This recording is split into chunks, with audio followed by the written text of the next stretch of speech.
지역들, 이런 지역들은 같은 주거 지역인데도 불구하고 말씀드렸던 것처럼 1억대 소액 투자가 상당히 가능하다. 왜? 이 지역은 프리미엄이 안 붙어 있기 때문에 그렇거든요.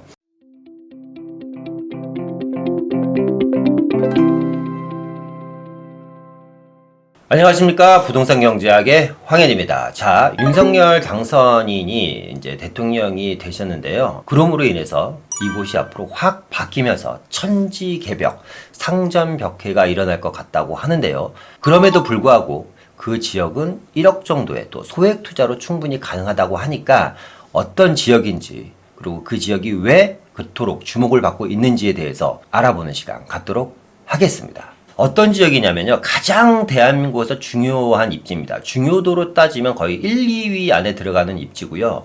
가장 노후도가 그럼에도 불구하고 심한 지역입니다. 그러니까 개발 압력이 상당히 높은 지역이라고 얘기할 수 있겠고요. 어떤 지역이냐면 종로구와 중구 지역입니다. 바로 도심 지역인데요.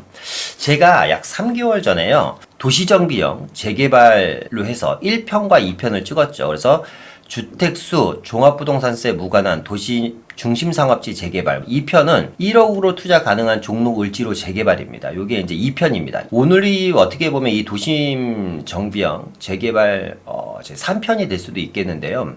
약간 틀립니다. 오늘은 도시정비형 재개발이 아니라 도시정비형 재개발 플러스 일반적인 주택 재개발에 대한 이야기를 함께 한번 나눠볼까 합니다. 아직 못 보신 분들은 1편과 2편도 한번 꼭 이 영상을 다 시청하신 이후에 함께 한번 찾아서 보셨으면 좋겠고요.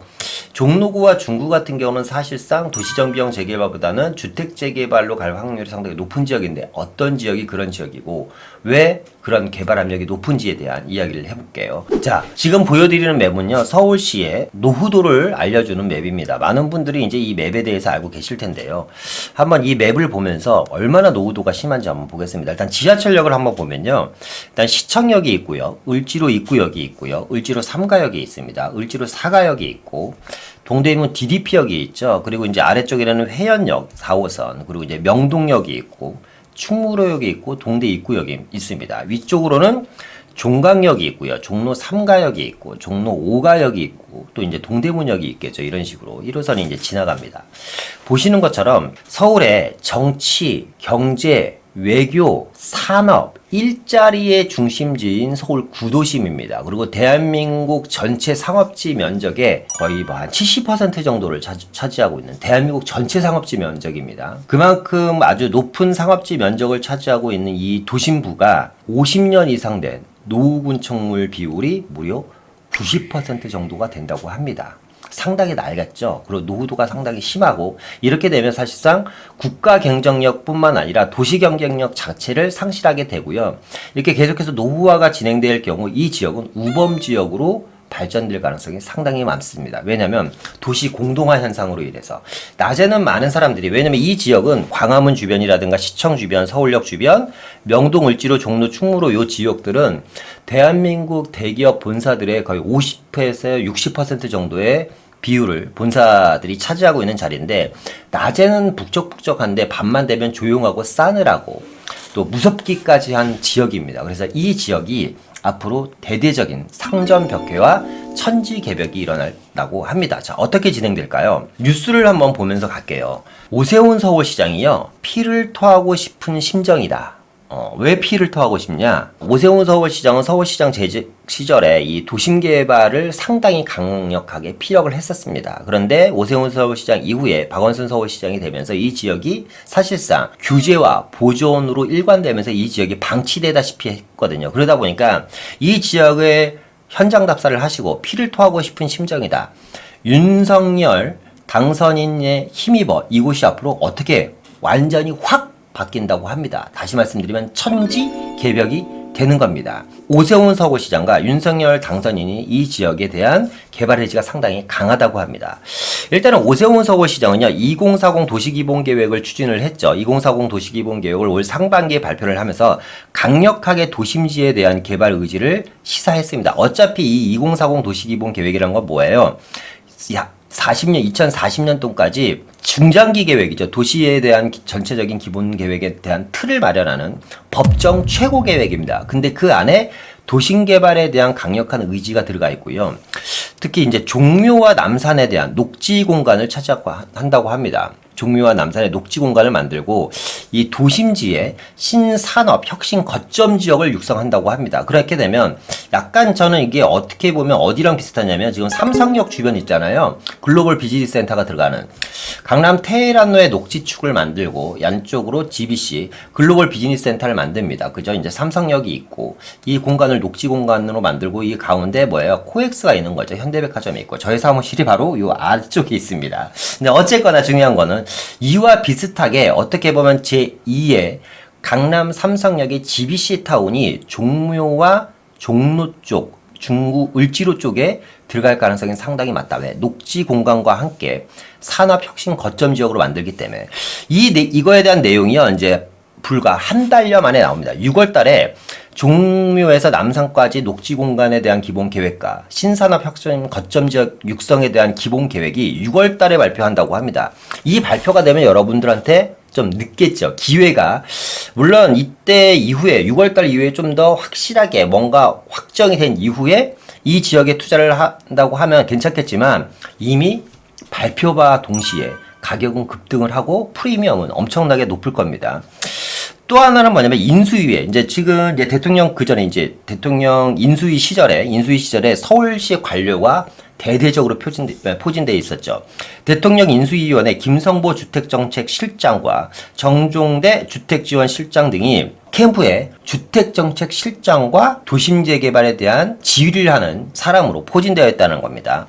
특히 이제 오세훈 서울시장이 도심개발에 대한 의지가 상당히 높기 때문에 앞으로 앞서 말씀드렸던 것처럼 이렇게 노후도가 심한 지역, 우리가 좀 전에 봤었던 그림처럼 이렇게 노후도가 심한 지역, 이 지역이 50년 이상 노후 건축물 비율이 전체의 90%가 있는 지역이 앞으로 개발될 확률이 상당히 높다라고 말씀드릴 수 있겠고, 이 안에 뭐가 있을까요? 기회가 있다. 아직 이 지역에 대해서 많은 사람들이 관심을 안 갖고 있다는 건 뭐냐면 프리미엄이 없다라는 겁니다. 제가 처음에 1억 정도의 투자로 가능하다고 말씀드렸던 이유가 서울에서 재개발 재자가 나오고요. 요 정도의 매머드급 개발 계획이 있다고 하면 사실상 시작도 전에 프리미엄이 붙는 지역인데 아직까지는 프리미엄이 없기 때문에 만약에 투자에 관심이 있으시다면 특히 서울에서 지금 1억 투자는 소액 중에 소액 투자거든요. 그 정도 금액으로 투자에 관심이 있으신 분이라면 집중해서 좀 들어보셨으면 좋겠습니다. 끝까지. 자, 한번 내용을 신문기사를 가지고 한번 읽어본 다음에 계속 진행해 보겠습니다. 오세훈 서울시장은 세운 재정비 촉진지를 보면서 피를 토하고 싶은 심정이라고 했다고 합니다. 그러니까 아까 그 피를 토하고 싶다고 얘기한 게 세운 재정비 촉진지구를 보고 한 얘기네요. 세운 상가에 올라가서요. 종로 2가와 청계천 을지를 보면서 어떤 분노의 눈물을 흘렸다고 합니다. 정말 참혹하다. 저렇게 10년 동안 어떻게 방치할 수가 있냐. 도시행정을 주도했던 그 전 서울시장을 어떻게 표현해야 될지 모르겠다. 박 전 시장의 도시재생 사업, 박 전 시장의 도시재생 사업의 포인트는 뭐죠? 규제와 보전입니다. 그죠? 이 도시재생 사업이 재개발과 재건축과 조화를 이루지 못하고 보존과 관리 위주로 진행돼서 도시 경쟁력이 상실됐다. 세운지구 일대는 10년간 낙후돼 앞으로 상업용도로도 앞으로 못 쓰고요. 주거용도로도 쓸 수가 없다고 합니다. 그 정도로 처참하게 사실상 망가져 있는 지역입니다. 상업용과 주거용도로도 사용하지 못하는 상황이다. 서울의 핵심 지역인, 제가 말씀드렸죠. 가장 중요한 지역이면서 가장 노후도가 심한 지역이다. 서울의 핵심 지역인 이 서울 도심의 상업지역의 활력과 공간, 자연성이 보존된 녹지 공간, 역사성이 함께 보존될 수 있는 공간으로 만들기 위해서 상반기에 이거에 대한 개발 계획을 세우겠다. 언제? 6월 달에 종합기본계획이 나온다고 합니다. 이 도심 개발에 대한 종합기본계획이 나온다고 합니다. 그러니까 여러분들이 눈여겨보셔야 됩니다. 물론 종합기본계획이 나오면 제가 다시 한번 영상을 만들겠습니다. 일단은 이 지역을 개발하기 위해서요. 어떠한 생각을 갖고 있냐면 오세훈 서울시장은 첫 번째 건물의 고도 제한에 대한 인식을 바꿀 것이다. 그러니까 건물 고도 제한, 이 지역이 규제가 뭐예요? 가장 큰 규제가 서울 구도심의 고도 제한이거든요. 근데 이 고도 제한에 대한 인식을 바꿀 거란 얘기는 뭐냐면 고도 제한을 앞으로 완화시키거나 없앨 확률이 상당히 높다. 현재 90m 높이의 규제로 정비사업이 점처럼 속도를 내지 못한다. 정비사업이라는 건 뭐죠? 재개발을 얘기하는 겁니다. 도심 재개발이 속도를 내지 못하는데 이 90m 높이 규제를 없애겠다는 겁니다. 왜냐하면 이 획일적인 스카이라인 문제로 인해서 도시의 경쟁력이 떨어지겠죠. 그러니까 예를 들어서 우리가 지금 도시 재생 사업을 성공적으로 마친 바로 이웃 나라 일본이라든가 아니면 미국 같은 데 보면 정말 높은 건물도 있고 100층짜리 건물도 있고 20층짜리 건물도 있고 그 안에 역사와 보존이 같이 보존이 되면서 어우러져야지 되거든요. 우리 근데 보존만 하려다 보니까 50년 전 모습을 그대로 방치하고 있는 겁니다. 서울시 관계자가 이런 얘기를 했대요. 최근 서울시가 35층 룰을 폐기했는데 반발보다는 많은 사람들의 호응을 얻었단 말입니다. 그렇기 때문에 이 구도심에 대한 고도 제한 역시 인식을 바꿀 수 있다는 얘기고요. 또 하나는 개발에 대한 시민의식이 바뀌었다. 개발에 대한 시민의식이 바뀌었다. 최근 10년 동안 보존과 규제로 인해서 서울 시민분들이 일단 주택 공급 정책에 실패를 하고요. 그러므로 인해서 이제 서울 시민들에 대한 보존과 규제에 대한 사실 피로감이 상당히 겹친 것도 사실입니다. 그러다 보니까 서울 시민 2,000명으로 설문조사를 했는데요. 무려 73.6%가 도시 재생에 개발을 반드시 포함해야 된다고 답을 했다. 그러니까 뭐냐면 명분이 생긴 겁니다. 오세훈 서울시장에선. 오세훈 서울시장 입장에서는 명분이 생겼기 때문에 어떻게 해야 될까요? 이거를 도시재생에 대한 개발을 포함한다고 얘기를 했기 때문에 이 도시재생에 대한 개발을 포함시키려면, 그러니까 개발을 진행하려면 이 종로 을지로 중구 뭐 이런 지역의 개발을 포함하려면 반드시 해결해야 될 가장 큰 과제가 고도 제한입니다. 그래서 이 고도 제한을 풀겠다는 얘기인데 한번 보겠습니다. 일단 서울시 2040 도시 기본 계획을 먼저 보고 갈게요. 2040 도시 기본 계획입니다. 올 봄에 발표한. 보시면요. 도쿄의 경우도요. 잃어버린 20년을 극복할 수 있었던 계기를 만들어주는 게 바로 이 도쿄의 도시 개발 사업입니다. 도시 경쟁력이 살아났기 때문에 보존과 규제 일관에서 최근 10년 동안 눈부신 성장을 가진 데가 이 도쿄고요. 아래쪽은 뉴욕입니다. 모든 분들이 아는, 많은 분들이 제 영상을 보신 분들은 많이 보셨던 모습이죠. 베슬이라는 이 관광지고요. 그리고 이제 요게 뭐예요? 허드슨 야드의 전경입니다. 그래서 오세훈 서울시장은 2040 기본계획에서 도심 개발에 대해서 어떤 이야기를 하냐면 첫 번째, 높이에 대한 규제를 완화시키고 두 번째, 용적률에 대한 기준을 완화하겠고 세 번째, 개발 방식을 적극적으로 지원하겠다는 겁니다. 높이를 완화시키고 용적률에 대한 규제를 완화시키면 높게 고밀도 개발이 가능하겠죠. 그래서 서울시를 크게 4개 축으로 개발하겠다는 겁니다. 일단은 첫 번째 축이 국가 중심 축이 되겠죠. 경북궁에서부터 시작해서 시청 광화문부터 용산까지 이어지는 축이고요. 두 번째가 역사문화 관광 축입니다. 여기는 이제 인사동, 그러니까 북촌에서부터 시작해서 종로, 명동, 남산까지 이어지는 역사문화 보존축이고요. 3축이 여러분들이 좀 관심을 가져야 되는 축 중에 하나다. 물론 1축도 상당히 중요한데요. 지금 오세훈 서울시장이 상당히 제일 관심을 갖고 있는 축이 바로 이 3축입니다. 그러니까 먼저 되는 곳이 있고 나중에 되는 곳이 있을 거 아니에요. 그죠? 그 중에 가장 먼저 개발될 곳이 바로 이 3축입니다. 3축은 어디서부터 시작되냐면요. 창경궁, 종묘부터 시작해서 아래쪽이 세운상가 개발입니다. 세운상가를 개발해서 녹지축을 어떻게 창경궁부터 세운상가를 거쳐서 남산까지 녹지축을 만들겠다는 거고요. 앞서 얘기했던 것처럼 녹지축 개발과 신산업 활성화 계획이죠. 신성장 산업을 유치시키겠다고 얘기하는 지역이 바로 이 3축입니다. 그래서 3축에 여러분들이 좀 관심을 가지셨으면 좋겠고 4축이 복합문화축입니다. 이 지역은 이제 종로에서부터 시작해서 동대문과 충무로로 빠지는 그래서 남산까지 연결되는 DDP 지역입니다. 이 지역은 종로와 이제 충무로, 동대문을 기준으로 이 중간에 이제 단절된 지역들이 있거든요. 이 단절된 지역을 함께 개발시켜서 시너지를 크게 하겠다는 겁니다. 그리고 가운데 청계천이 흐르고 있죠. 그래서 규제 완화와 고도 제한을 풀어야지만 지금 말씀드렸던 이 4+1축에 대한 개발 계획이 진행되기 때문에 어떻게 풀릴지를 우리가 한번 봐야 되겠습니다. 자, 세운상가 일대입니다. 아까 이 3축의 세운상가 신산업 허브 구역으로 만들어지는 지역이요. 이 세운상가 지역인데요. 지금 세운상가는 전체 8개 구역으로 진행되고 있습니다. 2구역과 3구역, 4구역, 5구역, 6구역으로 진행되고 있는데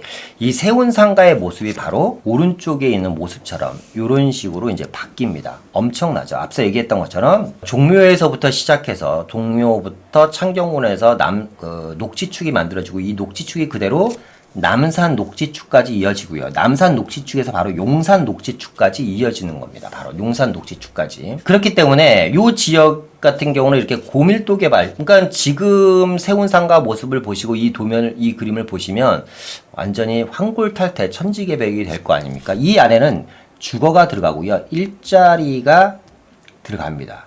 그리고 산업이 들어갑니다. 그리고 이제 마이스가 들어갑니다. 마이스 산업, 그러니까 관광, 아니 호텔, 관광, 컨벤션 이런 것들이 함께 들어가는 아마 강북권의 삼성동 GBC 타운 정도 규모의 개발이 되지 않을까 생각 중이고요. 자, 이게 언제 개발되어 이렇게 생각하시는 분들도 계실 텐데요. 청계천 주변에 세운상가 2구역, 3구역, 6구역 이런 지역들을 가보시면 현재 개발 중입니다. 많은 상가 건물들이 부셔지고 높게 건물들이 올라가고 있고요. 이 세운상가 일대를 신산업 혁신 거점 지역으로 개발되고 앞서 말씀드렸던 것처럼 지하 지상 입체 공간으로 복합되는 곳이 어디죠? 삼성동 GBC 타운이죠. 아마 그 정도의 규모로 개발되지 않을까라는 생각이 듭니다. 자, 앞서 이제 얘기한 것처럼 이제 그 고도 제한의 이야기를 좀 해볼까 하는데요. 서울시가 남산 한강변 등 50년 넘은 규제를 다 푼다고 합니다. 그래서 이걸 하기 위해서 서울시에서요, 작년에 남산과 북한산 고도 제한을 풀기 위해서 필요성 검토 용역을 발주했는데 이게 올 연말에 나옵니다. 그러니까 무슨 얘기냐면 서울시에는 지금 현재 북한산 주변 고도 제한 구역이 있고요. 남산 주변이 있습니다. 남산은 한 20년 됐어요. 고도 제한 묶인 지.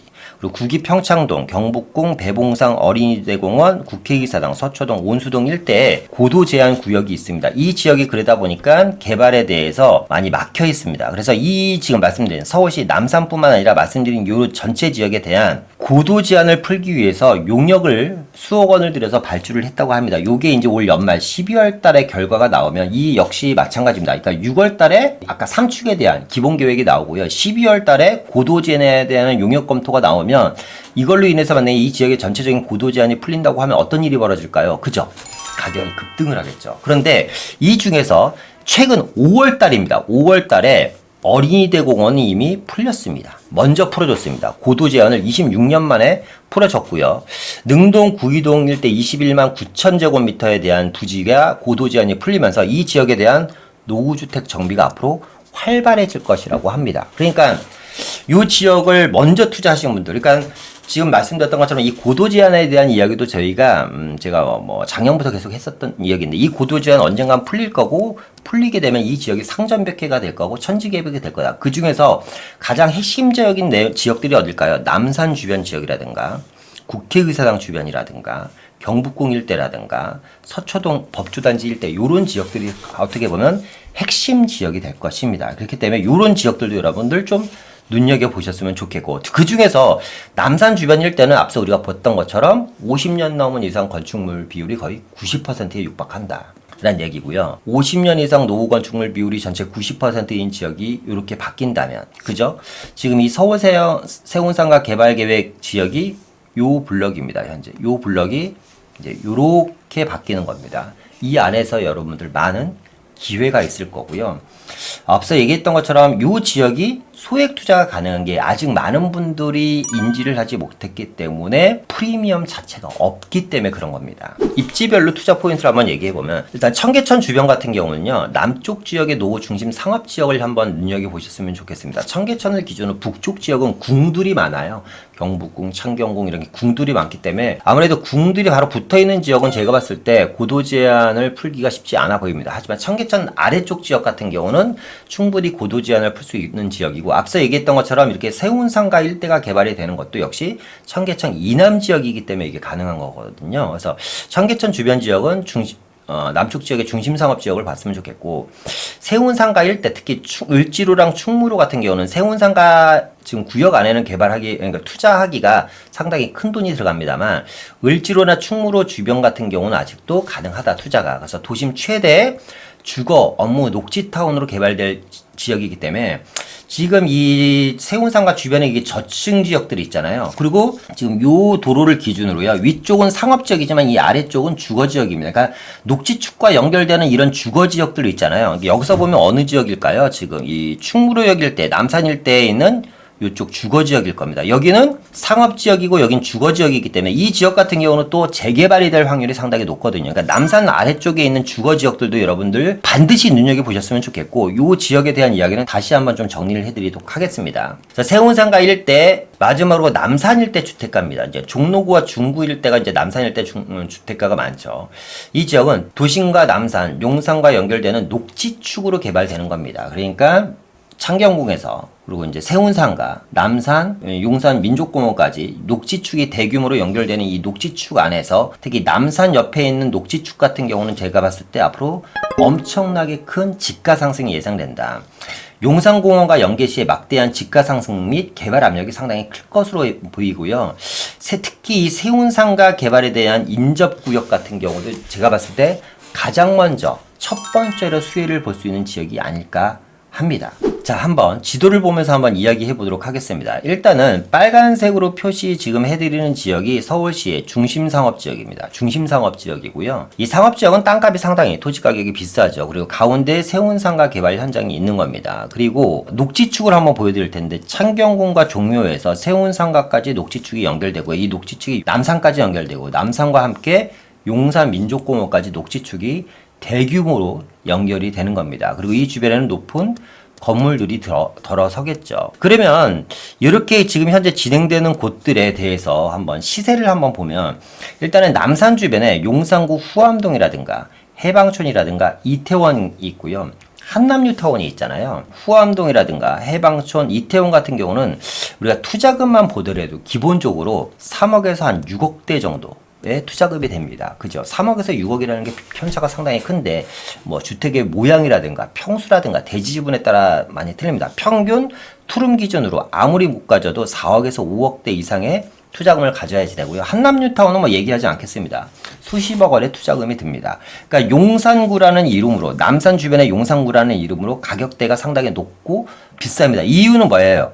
용산이라는 프리미엄이 덧붙여 있습니다. 언제 개발될지는 모르지만 반드시 개발될 거라는 확신과 함께 높은 프리미엄이 형성되어 있는데 남산 주변에 뭐 회원동이라든가 필동이라든가 남산동 1가라든가 예장동이라든가 이런 지역들 중심 상업지역과 붙어있는 지역들 이런 지역들은 같은 주거지역인데도 불구하고 말씀드렸던 것처럼 1억대의 소액 투자가 상당히 가능하다. 왜? 이 지역은 프리미엄이 안 붙어있기 때문에 그렇거든요.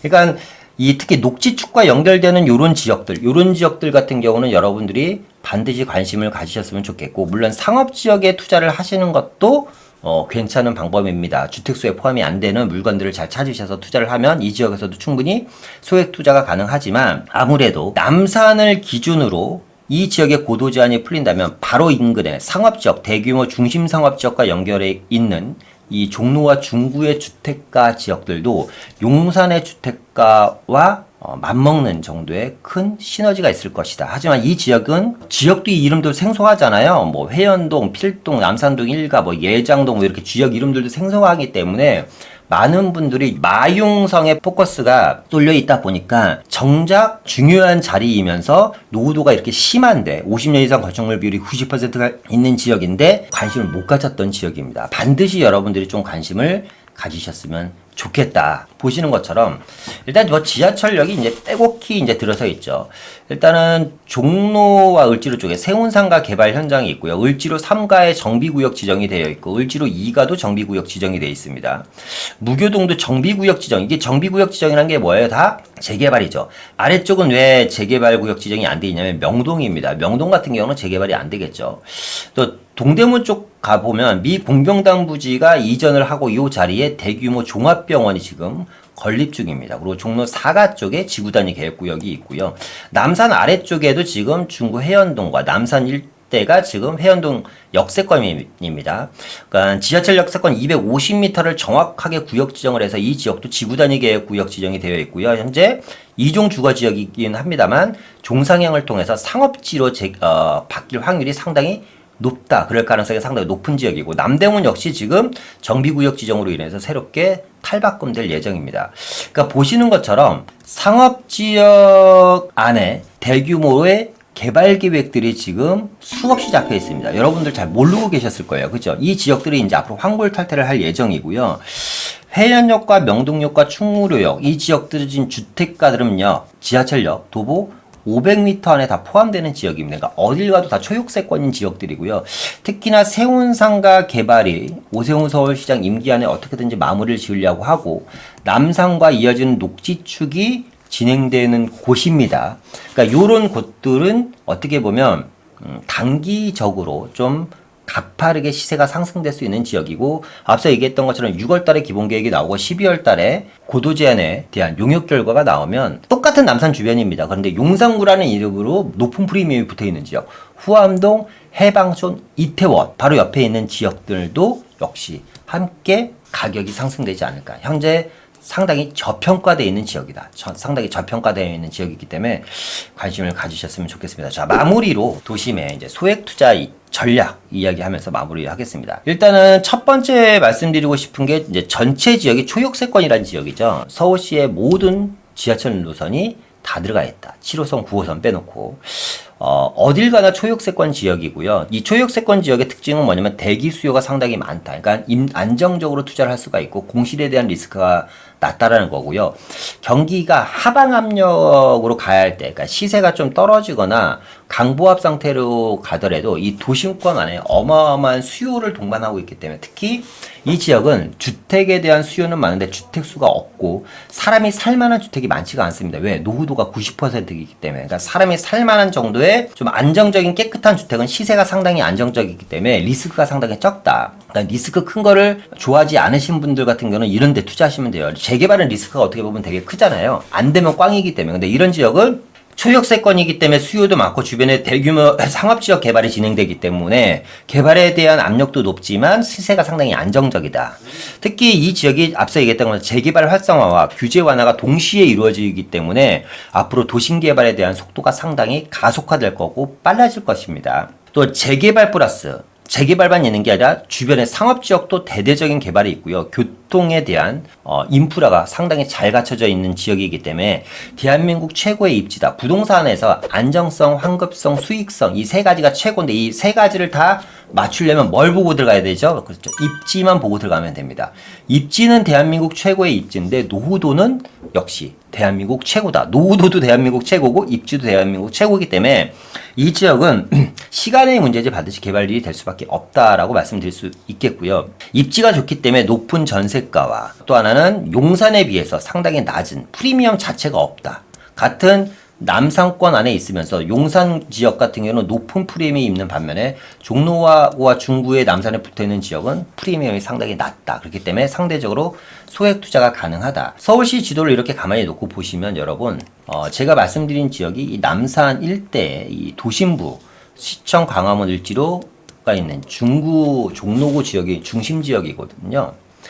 근데 1억 원 정도의 여러분들이 재개발을 보고 주택, 다세대 같은 걸 투자를 한다면 과연 이 지역, 이 금액을 갖고 어느 지역에 갈 수 있는지 과연 이게 최고의 입지인 지역이 투자가 가능한지에 대한 한번 고민을 한번 해보셨으면 좋겠고 관심 있으신 분들은 꼭 이 지역에 투자에 대한 노크를 하셨으면 좋겠습니다. 누구나 아는 지역이지만 이 지역에 대한 개념이 없기 때문에 투자자들이 많이 들어가지 않은 지역이기 때문에 프리미엄 자체가 없다. 그래서 아직 소액 투자가 가능하다는 얘기인데 앞으로 높은 집가 상승과 개발 압력이 예상되는 지역입니다. 자, 오늘 종로와 중구에 대한 이야기를 한번 해봤고요.